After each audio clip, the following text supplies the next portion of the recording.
so nice to have everyone with us. Mohamad, I'd love to ask you first. I mean, you achieved unicorn status in 3 years, the fastest of any company in the Middle East region. What has changed over the past 5 years, really in terms of accessing capital? And what I mean by that is early stage, late stage, and new public markets as well. So maybe in today's session, I'll focus a lot more from a Middle East perspective. And so in our earlier days, 5 years ago when we first launched Kitopi, early stage capital was accessible, but we had a bigger challenge towards later stage capital. But that was resolved. There's, as you were saying, $3 billion or so was raised in the past year. And so later stage capital seemed to no longer be the issue in the past couple of years. But the challenge we face today is, as investors invest in the early stages, how do they ever recycle their money and make it back, as the public markets haven't yet accepted growth stage companies like ours. And so that's a space where, in the MENA region in particular, there's been a big focus in the governments, at least in the UAE and in Saudi Arabia, to really figure this out, right? How do you get these growth stage companies to access public markets, and from investors to understand companies like us, because they're typically used to yield play companies out there. So next stage challenge is very much how do we go to that, how do we really become a public company as a growth stage company? And Bhavin, I'd love to ask you if you've caught your breath. As someone who runs multiple companies, Zeta, Radix, Titan, do you have a template for selecting opportunities and for making them a success? Thank you for having me here. Yeah, I mean, that's, I've had the good fortune of being part of founding 4 different companies across the last 25 years, and I have made every possible mistake that an entrepreneur can make. And so by now, I mean, I've always spent my entire life in B2B SaaS, and by now I kind of think about companies. Each of my companies have kind of gone through these 4 stages, I call them out, which is planning, discovery, scaling, and steady state. And so every one of my companies kind of go through these 4 phases. In the planning stage, I'm trying to figure out whether I want to actually pursue that opportunity. And there's kind of a framework that I try to follow, which is there's about creating sort of a business plan that comprises of basically who's the persona, what's the problem that we're trying to solve for them, how is our product going to be 10x better than anything that exists out there, what is the go-to-market, what is the revenue model, and what is the moat. So those are the 6 elements that I'm trying to kind of figure out through primary research, secondary research. When I started Zeta, we actually spent about a year in this planning phase before we decided what specific opportunity within the financial services space we're going to pursue. You move on to the discovery phase, and you're basically trying to, we entrepreneurs love our acronyms, so we're trying to build an MVP to get to PMF, which is a minimum viable product to get to product market fit. And PMF, I guess there's again, an industry standard approach that we tend to use, which is we want high NPS, high retention. Basically, are there customers out there that are willing to adopt your product, pay for it, and be retained loyal customers? One of the frameworks that we tend to use is this, what we call disappointment score, which is you get your first, 100, 1,000, 2,000 customers, and then ask them, basically, how disappointed would you be if we took the product away from you? And if more than 35, 40% of the people respond with very disappointed, then you kind of have product market fit. Then you get to kind of the scaling stage. At the scaling stage, the goal is to, again, I'll use some acronyms, to get to a traction channel where your LTV is greater than CAC, so your lifetime value of the customer acquired is greater than the cost of each customer that you acquire, and you have a traction channel that you can scale. You can spend millions of dollars or tens of millions of dollars behind. And then eventually, I guess I always tell my people that startups are glamorized, and you've got all this sort of excitement, adrenaline, as I think you also mentioned. I think I always pursue this ultimate goal of becoming boring. And we don't really respect this notion of becoming boring as much as we should. That's really the eventual goal. The exciting phase is actually chaos. So when you have your playbooks, your middle management, all your processes set, that's kind of like the eventual goal. You just look forward to things calming down. Yeah, absolutely. So this is all really part of the roller coaster ride to becoming a unicorn. And Gabrielė, I'd like to ask, what can developing and working in a startup feel like in terms of the roller coaster ride, and what common challenges do the startups that you work with face? Yeah, so I think, thank you for that question.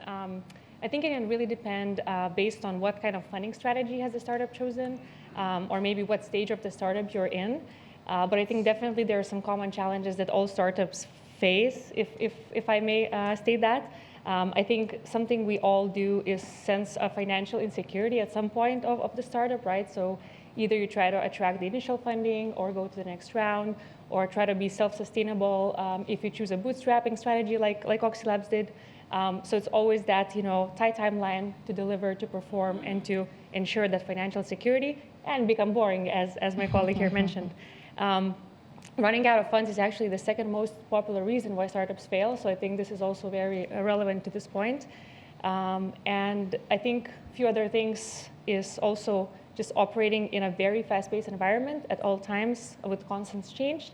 So you have to adapt to the market, you have to take risks, innovate, and also always react to what your competition does. Because if you just fall behind, you can become irrelevant very easily. Third, but not least, I think it's very important to understand that once you're in a startup, you're going to operate in the unknown a lot of the times. So, you're always going to face challenges that you've never faced before, and you just have to deal with it, right? Roll up your sleeves, go figure it out, and do it, which can feel, scary, but it's a must. So, for example, at OxyLabs, we've recently acquired our first company, WebShare, a Silicon Valley-based startup. And we did this for the first time. We didn't know how to, how do acquisitions happen? How do we do that? How do we, make it successful? But then you just consult with experts, seek for expertise, consultants, and you make it happen. So it's just one of the examples, but I think these three themes are very common for all startups. And it must be crucial to seek the right guidance. And Frank, I'd like to just ask you, Frank was on the board of Spotify when it achieved unicorn status in 2018, was it, Frank? No, it was about 2012, I think, a long time ago. Okay. Yeah. In 2012, how did it scale from a small country like Sweden to the US?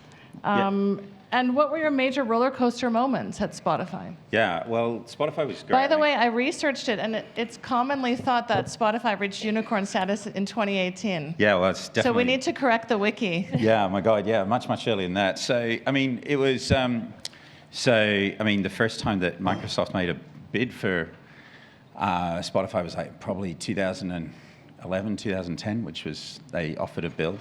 So, so I think when Spotify, so I was lucky enough to join the board at 2009. It was very, very early on, and at that time, Spotify was just in Sweden, right? So it's just a little country.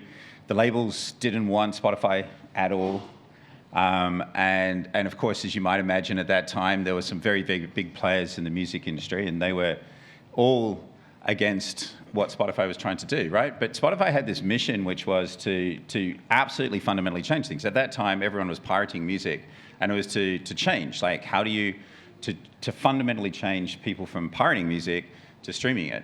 And that was a very, very novel concept back in the time. And I think one of the key things that happened was there are two founders, really, two co-founders in there, which was Martin Lorentzen and Daniel Ek. And Daniel, ran product, CEO, and Martin handled the labels and investors. And I think when you really want to become a true unicorn, and like just a unicorn, but like a multi-unicorn, I guess you could call it, a decacorn or whatever, you need that sort of mix where you really have the differences where, you can basically offload to everything from an investor viewpoint and the label viewpoint, and the really big things to your co-founder, and you've got the product and the CEO and product can go that way. And it makes a huge difference. Also, I would say as well that Spotify was, the two were very, very good at managing their board. Like you can imagine there were some very high-powered investors on that board, and everyone has an opinion. And and one of the cool things that they did, which I would heartily recommend any investor when it comes to board management, especially investor management, which I think is so crucial when you're scaling, is that literally a week before, Martin would send out the slides to us all, and he'd be like, right, this is what we're going to talk about, and this is what we're not going to talk about. And if anyone raises any of these issues in the board, like, we're going to shut it down. If you want to call me, if you want to talk through anything, give me a call, talk it through, beforehand. Otherwise, that's it. And so, because I was on a lot of boards at that time, and I remember going to a lot of boards, and the problem with a lot of boards was that half the investors had read the deck beforehand, and half were catching up during the meeting, and that can cause chaos, and it means that the board meetings just go downhill. And just by doing that, it meant that the biggest and the most important things were discussed at that board, and you had a lot of people coming in and out of that. And I think that made a huge difference in terms of the structural elements of it. But when it came to literally going into the US, it was like there were some very, very clever people that figured out, it was really about going into LA and giving a bunch of celebrities free Spotify accounts, right? So. And that was the coolest and the hottest thing. I mean, what it did, it cost us like $120, right? And it was the hottest thing. Everyone was so excited to get this free Spotify account. And because we couldn't charge, the labels wouldn't allow us to charge it in the US, so you had to get it for free. And that meant that there's like a lot of very famous people put a lot of pressure on the labels to bring Spotify in. And at the same time, there was a lot of pressure from the US government on Apple to let Spotify in as well, which they didn't want to do. So it was a lot of very clever maneuvering around to make it there. But it really helps when you have a board and investors in sync with what you're trying to do. Well, and who are all informed before they hit the board table, not half informed. Half of them 100%, informed, half like, of them. seriously makes a difference. Mohamad, Yeah. let's talk about the internal challenges that you saw at Kitopi as you made your journey with regards to talent evolution, culture, and focusing on profitability rather than just growth. Yeah, so we're at that key stage where if you look at year 5 of most businesses, there's that particular step jump up when they evolve in so many different ways, and very few make it to that next stage and leap forward. And that comes on different forms, everything from your culture, it's cool to be a cowboy in the early stages. How do you evolve to take things, to change how accountability is seen, right? It's not just about driving impact, but also driving a better P&L, making sure that, when you talk about your values as a business, how do you really start describing that behavior and how that should evolve as the years come by? And so that's kind of the stage we're in now. We just turned 5 and we're evolving from that early stage, startup to that scale up. We're 5,500 people in tens of cities in the region. But that said, I think one thing I just want to kind of maybe point out to the audience is, we're in a very fortunate, privileged place being headquartered in this region, particularly in this city. And why I mention this is I can see there's probably very little people from the city sitting in the audience. And I was having a walk yesterday with another very fast-growing scale-up in the North African country. And we both asked each other, what is something that keeps you up at night? And what he was saying is like how to manage government, how to manage regulation, how to manage. And I was thinking to myself, we never have to think about that. Like we're so fortunate to be in a place where the speed of fixing regulation, the speed of discussing what our company needs with government, with authorities, is super fast and very progressive. So it's helped us really focus on what we think matters, which is company internal related matters versus having to deal with more external issues. Absolutely, streamlining and not having to deal with as much bureaucracy as we may have to deal with elsewhere. Bhavin, your company Zeta raised its last round at $1.5 billion valuation. Congratulations. I'd like to know, what do you think the most important factor is in building a unicorn? Sure. I think I'm going to take sort of the more unpopular response to this particular question is that we as entrepreneurs, I've had the luxury actually of building, as I said, 4 different businesses. First one, we actually spent about 16 years, then we sold it eventually. It was bootstrapped. We sold it for $160 million after about 14 years of effort. And then 2 others that are kind of, I guess, unicorns, I would say. They're both in the $500 million valuation range. And the key differentiation, I think I learned this lesson much later in life, is that there's a lot of hygiene factors people will talk about, hard work, pursue your passion. I think everybody can do that, and that's not the differentiating factor. You'd be surprised how much of the impact that you make is actually directly proportional to the problem space that you select. Because every one of us has the same 24 hours. All of us entrepreneurs burn the midnight oil. We basically are working all the time, have no semblance of a social life for the most part. But really the difference is, and so surprisingly enough, you'll find being in the right place at the right time, sometimes by sort of just being fortuitous, and sometimes by sort of spending that time in discovery and selecting the right space makes such a big difference. With Zeta, we're a modern, cloud-native, microservices architecture-based banking platform. This is an industry that right now, thousands of banks across the globe are predominantly using software. Most of it was written before I was born. So they're 40 years behind technology leaps that have taken place in every other space, right? So it's a space ripe for disruption. We're at an inflection point now where for most financial institutions across the globe, it's more risky to continue down the path of using legacy platforms versus taking the risk of actually switching out to a new startup with a modern platform. So we happen to be at this inflection point in a space that is, hundreds of billions of dollars in IT spent across the globe with a platform that's leapfrog, that's substantially ahead of competition, enabling us to leverage that same amount of hard work to solve a much bigger problem space, provide a solution to a much bigger problem space, and therefore kind of generate a higher ROI. So I almost say sometimes, it's not about pursuing your passion, but rather becoming passionate about solving big problems. And the bigger the problem space you select, the higher the probability that you have a larger outcome in terms of impact. And then to me, valuation, I think I always talk about this, that focus on value creation. Valuation is kind of a side effect of that. And so if you're choosing the largest problem space to create value, valuation will kind of automatically follow. Frank, could you tell us your advice for startups in the MENA region to scale and to become unicorns? Yeah, so thanks, Ramia. At Sparklabs, we now have a number of unicorns across different markets. We're predominantly investing in Asia, and our key markets that we invest in, like Korea. I've worked a lot with Swedish companies, a lot with other companies in small countries around the region and around the world. And I think when you're a small country or you're a small population, you obviously have to go into a wider space as quickly as possible. Unlike, say, China or the US, when you've got such a huge market to work with, and you're going across multiple countries and multiple markets. And I think it really comes down to the way that you scale that opportunity is just by moving very, very fast. And I think just having a lot of key people in different markets quite quickly, and getting the people behind you.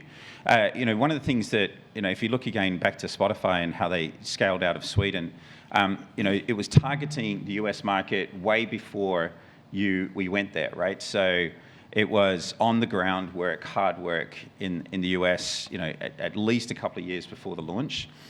And just constantly working with the right people on the ground and making a difference. I think that people need to hear your story over and over and over again. I think sometimes entrepreneurs forget that you really need to go and tell it again and again and again, and you have to go and tell the same person over and over again. And I think that is one of the things that I see is one of the key aspects of getting there. It's scaling quickly with the right people. And remembering to go and network. You just can't not network your way around as hard as you do.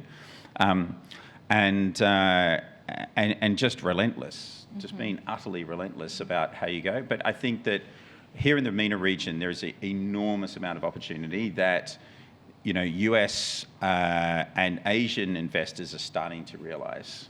And so getting the US, I think, is hard, but getting Asian investors is interesting. And I think just spending time in Singapore in particular, Korea is investing heavily into this region, Japan is investing heavily into the region, actually makes a big difference. China, Hong Kong, is really focusing down on the region here. And I would definitely say have a look at the region, because the links between Asia and the Middle East are getting stronger and stronger, I think. Gabrielle, tell us about the differences between the global startup ecosystem and that of the Baltics. OxyLabs is based in Lithuania. Yeah. What are the major challenges and opportunities that you see in Lithuania? Yeah, so I think just to start with, of course, as we heard in the opening remarks, the global startup economy size is like now 3.8 trillion, right? So that's a lot. It's more than the individual GDP of most of the G7 economies. If we look at the Baltics and our startup ecosystem, it's only 3.2 billion, right? So it's less than 1% of the whole economy. So very small scale in comparison. The number of startups that was in 2021 globally was 5.4 million versus 3,000 in the Baltics, right? So again, less than 1%. The number of unicorns, again, as we heard, 1,200 globally, but we have only 13 in the Baltics. So again, that's a bit more than 1%. So the size is one thing, right? However, I think that we do have some very distinct benefits and distinct challenges. Some of the benefits include, I think, tight community and access to knowledge sharing. It's a very small space, so kind of know all the other founders. You can network and learn from each other. The second thing is that we are very hungry and ambitious, I think. In the Baltic states, as you might know, we've gained our independence from Soviet Union a bit more than 30 years ago, and we really have this eagerness to catch up and show the world that we're great. And lastly, we operate, I think, in a slightly less competitive space. So there are not as many startups that compete against each other in that area and that market. On the other hand, though, we have some distinct challenges. I think one of it's a limited talent pool and regional visibility. Because if you're like some global nomad thinking, oh, I should work in a startup, you think about Singapore, you think about the US, you think about the UK, you would probably not think about going to the Baltics, right? Let's be honest. So we have to work with our governments to raise the visibility of the region. Secondly, we have more limited access to VC funding. If we compare, again, let's say example of Singapore, per capita, they receive 5 to 6 more times VC funding than the Baltics, right? So we do have less investment flowing into our region. And also, I think, as we are very good at building technical things, we still need to catch up with commercializing the products in the Baltics. So, attracting top sales talent, top marketing talent to be able to actually sell the product and to generate revenues. So yeah, to summarize, that would be the key differences, and that's how I see the Baltic region, at least for now. So some success, but a lot more work to be done is what you're saying. Yeah, exactly. Mohamad, how do you find the evolution of startups in the Middle East? Are we at the point where we're going to see more scale up to unicorn status? Yeah, so talent density, we're already seeing it firsthand. Like there's a lot of there's a couple unicorns that came out of the region already. A lot of people graduating from those companies, starting up their own companies, and so the number of startups are majorly on the rise. You see, this is maybe China or India maybe 20 odd years ago. It's happening now over here, so it's a very exciting time to be here and see it happen. I think the key next milestone is what I was describing earlier, is how do you grow, how does the public markets evolve as companies that are based here want to eventually have their investors get their money back. And so this next stage of public markets accepting the whole tech world is going to be interesting to see how this plays out. But I know that the government in the region is very much focused on getting this right. So a lot of things are lined up very well. I think we're in a very unique place where you have a high spend population. So the average basket size in our industry, in food, for example, is amongst the highest quartile in the world. However, the fulfillment cost, the cost of operating is so low. So it's a very unique place where you can actually make great margins in a relatively tax-efficient environment. And so and that's why a lot of companies want to be based here, want to focus on this region first before they kind of start branching out to other parts of the world. And talent is key to any startup, especially when it's trying to achieve unicorn status. Frank, how can we find the right talent to propel a business to unicorn status? Thanks, Ramia. Yeah, I think these days it's all about like how you do it. And I'll give it a quick example. So like now things have completely changed. Obviously everything is remote, everything is global. We can access talent everywhere. And how do you do that? I'll give an example. So one of the founders that I've recently invested in is a company called OpenESG. And the founder is actually up the back there at tea, standing up at the moment. And like, so she's like originally from Mongolia, right? So growing up in the UK, how do you go and scale a company very, very fast and go global as fast as you can?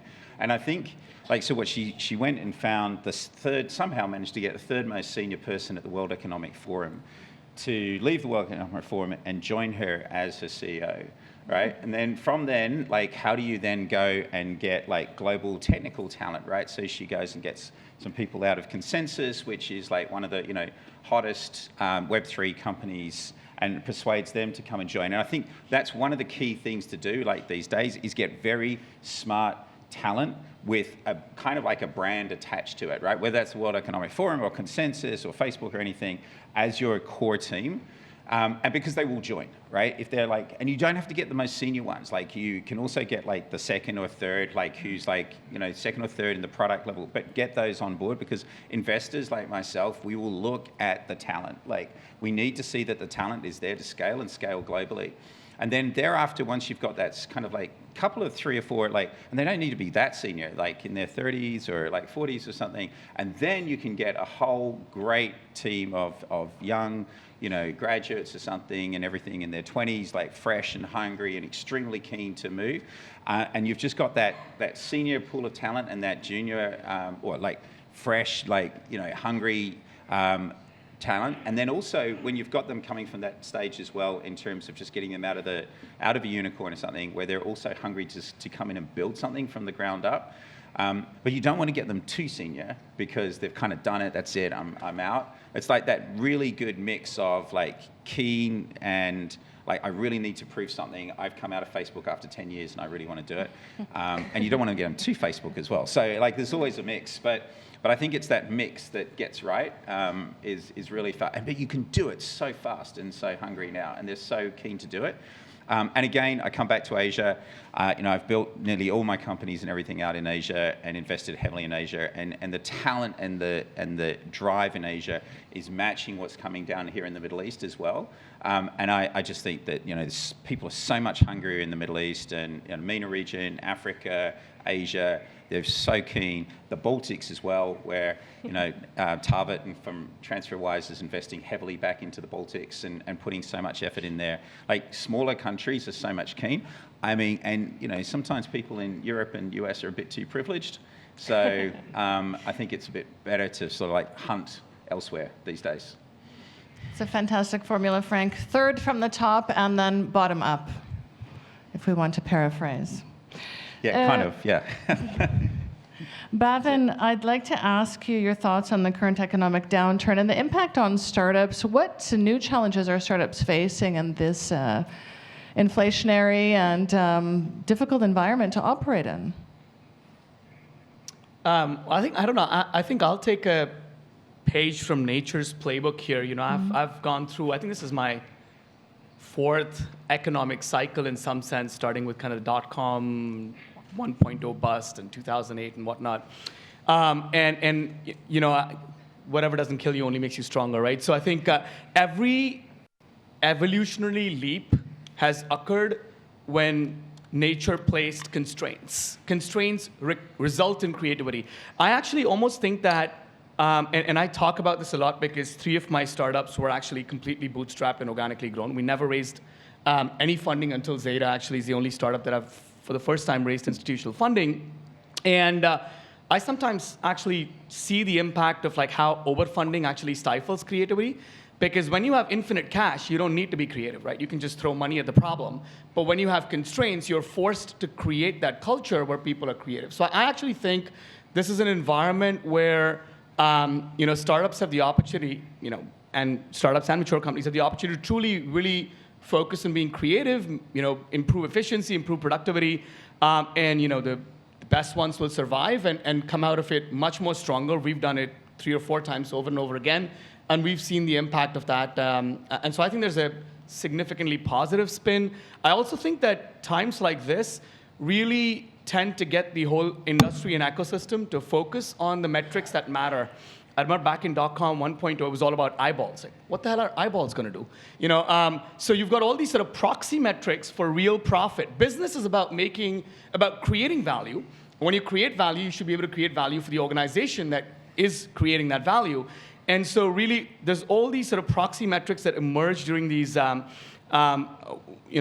excessive funding cycles that in some sense get eliminated, and then you're finally focusing on the fundamentals, on fundamental growth, fundamental revenue, fundamental profits, and the metrics that truly matter. And so I think there's an opportunity for everybody to then refocus on the metrics that matter.